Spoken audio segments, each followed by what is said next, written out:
புல் Moon sale காலை 9 மணியிலிருந்து இரவு 12 மணி வரை ஆகஸ்ட் 27 ஒரு நாள் மட்டும்.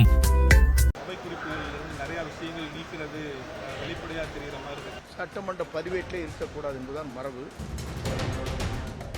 ரீல்ஸ் மூலமா அந்த அவை குறிப்புல நீக்கப்பட்ட விவகாரங்கள் அனைத்துமே ரீல்ஸ்ல வந்து நிறைய மில்லியன் வியூஸ் போற அளவுக்கு எல்லாமே இருக்கு.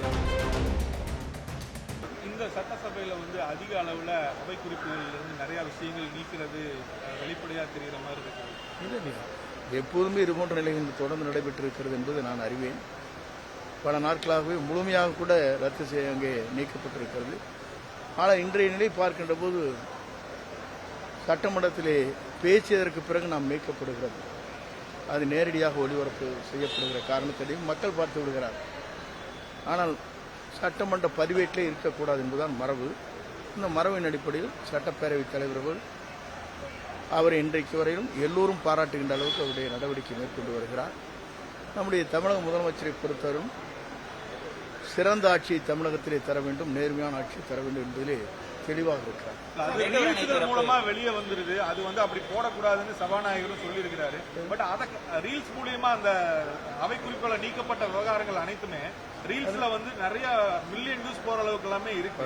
அது அப்படி பண்ணக்கூடாது, அப்படி வந்தா நடவடிக்கை எடுப்போம்னு சபாநாயகர் கூட சொல்லியிருந்தாரு. இதை கட்டுப்படுத்துறதுக்கு, இந்த சமூக வலைதளங்களை கட்டுப்படுத்துறதுக்கு என்ன நடவடிக்கை எடுக்கிறார்? அதற்கு செய்தித்துறை அமைச்சர்கள் அதுக்குரிய நடவடிக்கை மேற்கொண்டு வருகிறார். ஆகவே படிப்படியாகத்தான் ஒவ்வொரு நிலையும் என்று அரசு நடவடிக்கை எடுக்க முடியும். ஏனென்று சொன்னால் ஒரு பிரச்சனை வருவதற்கு முன்னால் தெரிவதற்கு வாய்ப்பில்லை. ஆனால் யூடியூப் போன்ற ஃபேஸ்புக் போன்ற அனைத்தும் பல பேருடைய கையில் இருக்கிறது. அதை விரைந்து அவர்கள் வெளிப்படுத்துகிற போதுதான் அதற்கு அந்த யூடியூப் மக்களிடத்தில் விளம்பரமாகும் என்ற முறையில் அவர்கள் செய்கிறார்கள்.